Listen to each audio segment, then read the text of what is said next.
ನಮಸ್ಕಾರ, welcome to ನಿಮ್ಮ Vijay YouTube channel. Bigg Boss Agni Pariksha ಹೇಗೆ ಅನ್ನಿಸ್ತಾ ಇದೆ ಅಂತ ನಿಜ ಹೇಳಿ.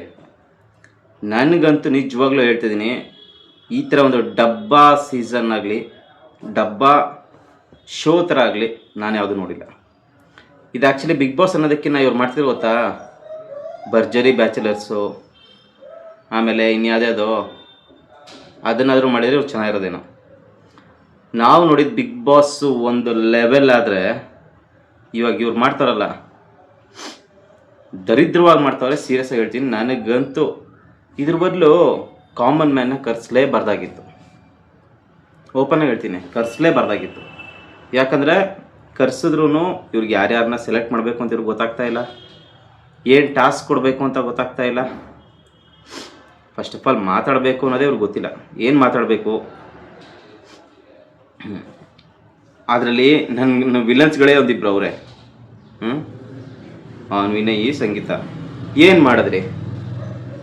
ಜಗಳ ಆಡಿದ್ರಿ. ಜಗಳ ಆಡೋಕ್ಕೆ ಅಲ್ಲಿ ಬಂದವ್ರಿಗೆ ಹೇಳ್ಬೇಕಾಯ್ತು, ಜಗಳ ಆಡ್ರಪ್ಪ ಅಂದ್ಬಿಟ್ಟು ಅಂತ. ಜ್ಯೂಸ್ ಕುಡೀರಿ,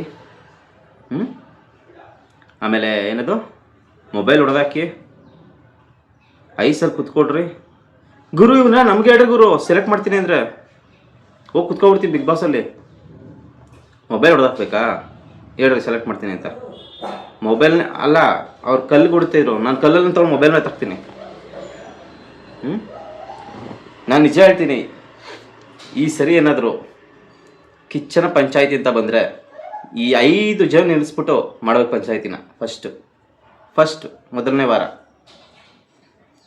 ಆಮೇಲೆ ನನಗೆ ಗೊತ್ತಿರೋದೇನೆಂದರೆ, ಇವಾಗ ಇಲ್ಲಿ ಬಂದಿರೋರು ಯಾರೂ ಸೆಲೆಕ್ಟ್ ಆಗಲ್ಲ.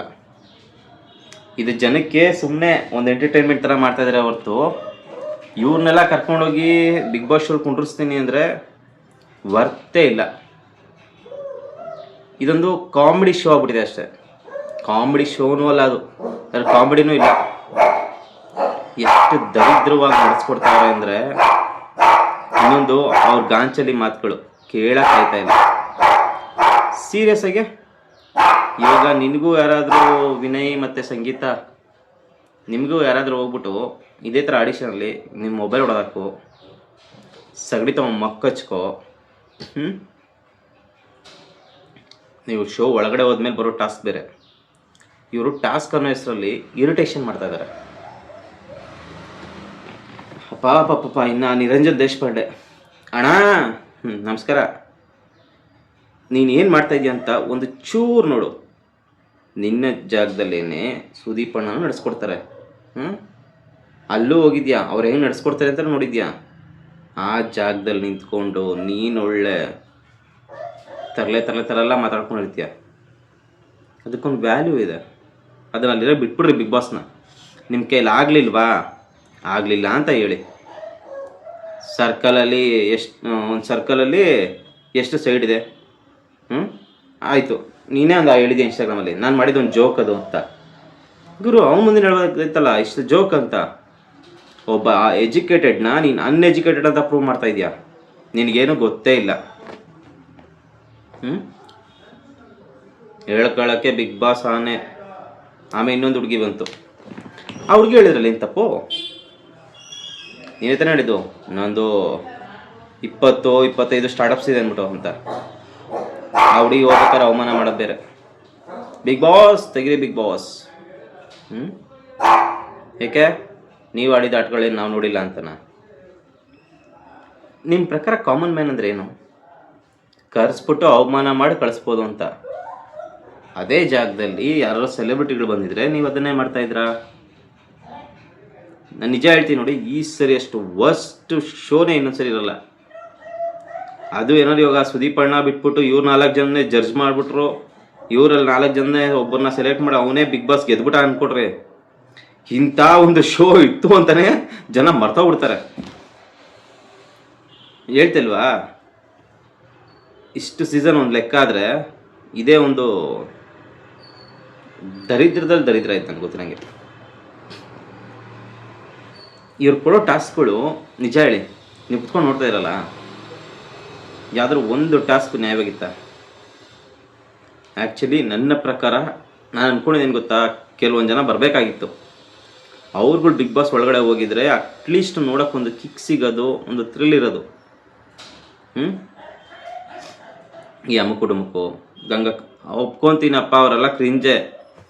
ನೀವಿಲ್ಲಿವರೆಗೂ ಬಿಗ್ ಬಾಸ್ ವಿನ್ ಆಗಿರೋರಲ್ಲಿ ಒಂದಿಬ್ಬರು 3 ಜನ ಮಿಕ್ತಾರೆಲ್ಲ ಬಿಟ್ಟರೆ ಕ್ರಿಂಜ್ಗಳೇ. ಅವರೇ ನಮ್ಗೆ ಎಂಟರ್ಟೈನ್ ಮಾಡೋದು. ಹೋಗ್ಬಿಟ್ಟು ಅಫಿಷಿಯಲ್ ಹಬ್ಬಾಟ ಕರ್ತಾ ಕೂತ್ಕೊಂಡು ಅಂದರೆ ಏನೂ ಆಗಲ್ಲ. ಅದು ನಮಗೆ ಎಂಟರ್ಟೈನ್ ಮಾಡೋದೇ ಅವರು. ನಮಗೆ ಬೇಕಾದ ಜಗಳಗಳು. ಬಿಗ್ ಬಾಸ್ ಒಂದು ಶೋ ಅಂದ್ರೂ ಎಲ್ಲ ಒಂದೊಂದು ಇದಾಗಿರಬೇಕು. ಈಗ ಅಮ್ಮು ಡುಮುಕು ಗಂಗಕ್ಕ, ಆಮೇಲೆ ಪಾಪ ಅವನು JP ಗೊಳೋ ಅಂತ ಹೇಳ್ತಾವನೆ. ನಾನು ಹೇಳ್ತಿಲ್ವಾ, ಒಳ್ಳೊಳ್ಳೆ ಬಂದಿದ್ರು ಅಲ್ಲಿ ಜನ ಕಂಟೆಂಟ್ ಕೊಡೋರು. ಅವ್ರನ್ನೆಲ್ಲ ಇಟ್ಟಿದ್ರು ಅಟ್ಲೀಸ್ಟ್ ಏನೋ ಒಂದು ಆಗಿರೋದು. ಅದನ್ನೆಲ್ಲ ಬಿಟ್ಟು ನೀವು ಕರ್ಕೊಂಬಂದು, ನಾನು ನಿಜ ಹೇಳ್ತೀನಿ ನೋಡಿ, ಅವನು ಯಾರೋ ಸೂಪರ್ಮ್ಯಾನ್ ಅಂತ ಬಂದ. ಅವನು sir sir sir please please please please pass. ಇವ್ರಿಗೆ ಹೆಂಗೆ ಅಂದರೆ ಹೋಗ್ಬಿಟ್ಟು ನೀವು ಕಾಲು ಹಿಡ್ಕೊತೀನಿ ದಯವಿಟ್ಟು ಒಂದು ಚಾನ್ಸ್ ಕೊಡಿ ಅನ್ಬೇಕು. ಆಮೇಲೆ ಇನ್ನೊಬ್ರು ಉಂಟು, ಅಮ್ಮ ಅಮ್ಮ ಅಮ್ಮ ಅಮ್ಮ ಪ್ಲೀಸ್ ಅಮ್ಮ. ನಿಜ ಅದಕ್ಕಿಂತ ಒಳ್ಳೊಳ್ಳೆ ಟ್ಯಾಲೆಂಟ್ ಎಲ್ಲ ಬಂದಿರಲ್ಲ. ಒಂದು ಹುಡುಗಿ ಆಟೋ ಓಡಿಸ್ತಾ ಇತ್ತು, ಆ ಹುಡುಗಿ ಚಾನ್ಸ್ ಕೊಡ್ಬೋದಾಯಿತು. ಅಮ್ಮು ಡುಮುಕು ಗಂಗಕ್ಕ JP ಇವ್ರುಗಳೆಲ್ಲ ಇದ್ರಲ್ಲ, ಇವ್ರಿಗೆಲ್ಲ ಚಾನ್ಸ್ ಕೊಡ್ಬೋದಾಯ್ತಲ್ಲ. ಅದನ್ನು ಬಿಟ್ಟು ನಾನು ನಿಜ ಹೇಳ್ತಿಲ್ವಾ, ಅಲ್ಲಿರೋರೆಲ್ಲ ಬಿಗ್ ಬಾಸ್ ಸೆಲೆಕ್ಟ್ ಆಗಲ್ಲ. ಅಯ್ಯೋ 2-3 ಜನನ ಹೋದ್ರು, ಅದೇನೋ ನಾವು ಮಾಡಿದ್ದೀವಿ ಅಂತ ಓಪನಿಂಗ್ಗೆ. ಮಿಕ್ದವರೆಲ್ಲ ಸೀರಿಯಸ್ ಬಂದೇ ಬರ್ತಾರೆ ಸೀರಿಯಲ್ ಅವರು. ಯಾಕಂದರೆ ಈ ಮಕ್ಕಳನ್ನ ಯಾರು ಕುತ್ಕೊಂಡು ನೋಡಲ್ಲ, ಅಲ್ಲಿ ಯಾರು ಎಂಟರ್ಟೈನ್ ಮಾಡ್ತಾಯಿಲ್ಲ, ಏನೂ ಮಾಡ್ತಾಯಿಲ್ಲ. ನನಗೆ ಈ ಸರಿ ಅನಿಸಿದ್ದು ಡಬ್ಬಾ ಜಡ್ಜ್, ಡಬ್ಬಾ ಆ್ಯಂಕರ್ ಬರ್ದಿರೋರನ್ನ ಕರ್ಕೊಂಡು ಹಾಕೋರೆ. ನಿಮಗೇನು ಅನ್ನಿಸ್ತು ಅಂತ ಹೇಳಿ. ಆಮೇಲೆ ನಿರಂಜನ್ ದೇಶಪಾಂಡೆ ಅವರೇ, ಬ್ಲಡಿ ಪೀಪಲ್ ಬೇಡ. ಸುದೀಪ್ ಅಣ್ಣನ ಹೇಳ್ಬೋದಾಯ್ತು. ನಿಮಗೆ ಎಷ್ಟು ಅಲ್ಲಿ ಗೌರವ ಕೊಟ್ಟವ್ರೆ ಅಂತ ಒಂದು ಚೂರು ಯೋಚನೆ ಮಾಡಿ. ಯಾಕಂದರೆ ಅವ್ರು ಆ ಲೆವೆಲಲ್ಲಿದ್ರೂ ನಿಮಗೆ ಗೌರವ ಕೊಡ್ತಾರೆ ಅಂದಮೇಲೆ ನೀವು ಯಾವುದೇ ಲೆವೆಲ್ಗೆ ಹೋದ್ರೂ ನಮಗೂ ಗೌರವ ಕೊಡಬೇಕು. ನಾವು ನೋಡಿದ ಶೋನೇ ಬಿಗ್ ಬಾಸ್. ಅದರಿಂದನೇ ನಮ್ಮಿಂದನೇ ನೀವಾಗ ಕೂತ್ಕೊಂಡ್ಬಿಟ್ಟು ನೀವೇ ಮಾಡ್ಕೊಂಡಿದ್ರೆ ನಿಮ್ಮಂಥದ್ದು ಓಡಿಸಿರೋರು ಪುಣ್ಯ. ವಿನ್ನರ್ಸ್ ಆಗಲಿಲ್ಲ ಇವ್ರುಗಳು, ಯಾರು ಕೆಪ್ರುಗಳು, ಬೇರೆ ಯಾರ್ಯಾರು ಆದರೂ. ಸಿಗೋಣ.